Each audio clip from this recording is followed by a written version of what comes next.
እንዴት ናችሁ ልጆች? ትምህርታዊ ዝግጅቶች እየተሰናዱ የሚቀርቡበት የእናንተው ቻናል የልጆች ማዕድ።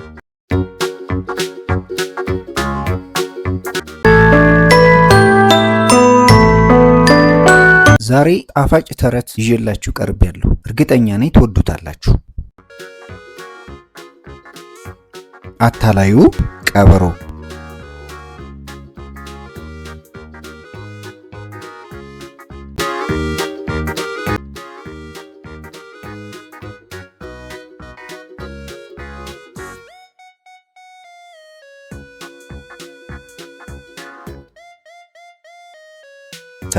ተረት።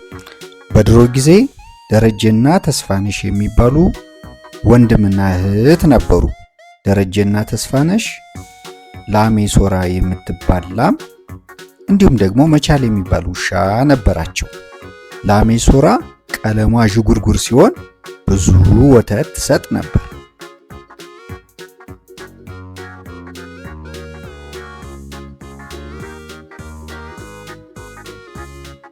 ላሜ ሶራ ቀን ቀን ሜዳ ወይም መስክ በመሄድ ትውላለች።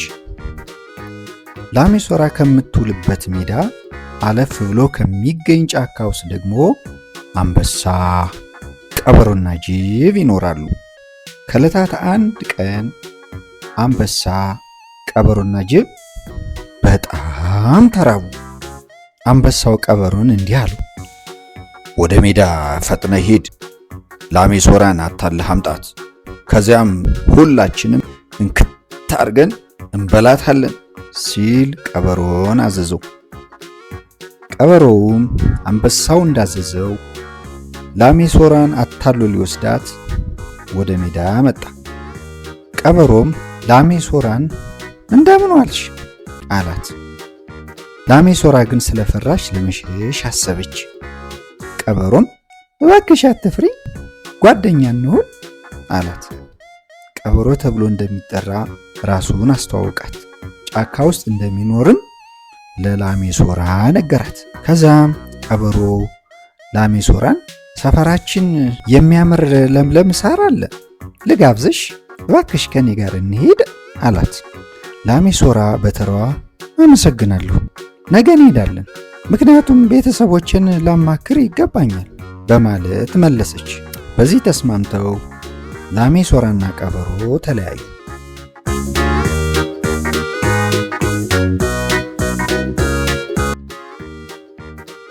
ላሜ ሶራ ወደ ቤቷ መጣ። ላሜ ሶራም ለደረጀ፣ ለተስፋንሽና ለመቻል ዛሬ ከቀበሮ ጋር ተዋወቅን፣ ወደሚኖርበት ጫካ ሊወስደኝ ለነገ ቀጠሮ ይዘናል፣ ደስ አይልም በማለት ላሜ ሶራ ጠየቀች። ተስፋነሽ፣ ደረጀ እንዲሁም መቻል ላሜ ሶራ ያለችውን በሰሙ ጊዜ በጣም ደነገጡ። ደረጀ ከተቀመጠበት ብድግ ብሎ ዛሬ ከቀበሮ ጋር ሄደሽ ቢሆን ኖሮ ተበልተሽ ነበር፣ በፍጹም ከዚህ በኋላ ቀበሮን ተከትለሽ እንዳትሄጂ ሲል ላሜ ሶራን አስጠነቀቃት። መቻል ደግሞ በተራው ቀበሮን ይዘን ልንቀጣው ይገባል በማለት ሐሳብ አቀረበ። በዚህ ሁሉም ተስማሙ። በሚቀጥለው ቀን መቻል፣ ደረጀ፣ ተስፋነሽና የሰፈሩ ነዋሪዎች በአንድነት ቀበሮን ለመያዝ ላሜ ሶራ ከምትውልበት ሜዳ አጠገብ ተደበቁ። ላሜ ሶራ ወደ ሜዳ ሄደች። ቀበሮም ላሜ ሶራን አታሎ ለመውሰድ በቀጠሮ መሰረት መጣ። ቀበሮም ላሜ ሶራን በገባሽልኝ ቃል መሰረት ዛሬ ወደ ጫካ እንሂድ አላት። ያን ጊዜ የተደበቁት ሁሉም ቀበሮን ለመያዝ ወጡ። ቀበሮን ባያቸው ጊዜ ለማምለጥ ይሮጥ ጀመር። ያዘው እያሉ ቀበሮን ተከተሉት። ቀበሮን ትንሽ ራቅ ብሎ ወደሚገኝ ጫካ ገብቶ ተደበቀ። ነገር ግን የተደበቀበትን ማንም አላየው፣ ያገኙትም አልቻሉም። ወዲያው ግን ተስፋነሽ አንድ ጥልቅ ጉድጓድ አየች። በመቀጠልም አታላዩ ቀበሮ እዚህ ጉድጓድ ውስጥ ገብቶ ሊሆን ይችላል በማለት ጥርጣሬዋን ገለጸች። ደረጀም እንግዲያውስ ጉድጓድ ውስጥ ገብቼ ለያዘው አለ።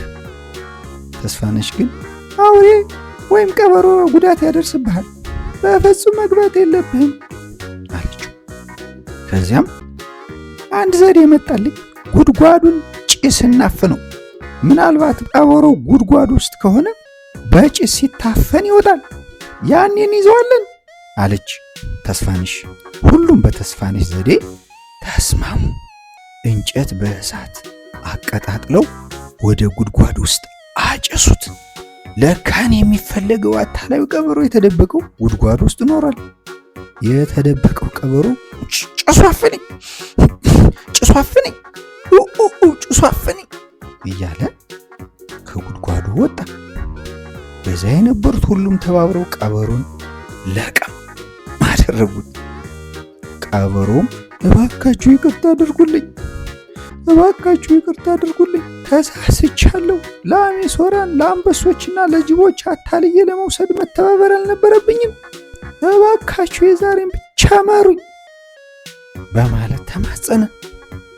ተስፋነሽና ደረጀ እንዲሁም ሌሎች ቀበሮን ሁለተኛ የማታለል ተግባር እንዳይፈጽም መክረው በይቅርታና በምህረት ለቀቁት። ተረቴን መልሱ፣ አፌን በዳቦ አብሱ። ልጆች ከዚህ ተረት ምን ትማራላችሁ? አንደኛ ለአሜሶራ ቤተሰቦቿን ባታማክር ኖሮ ተበልታ ነበር።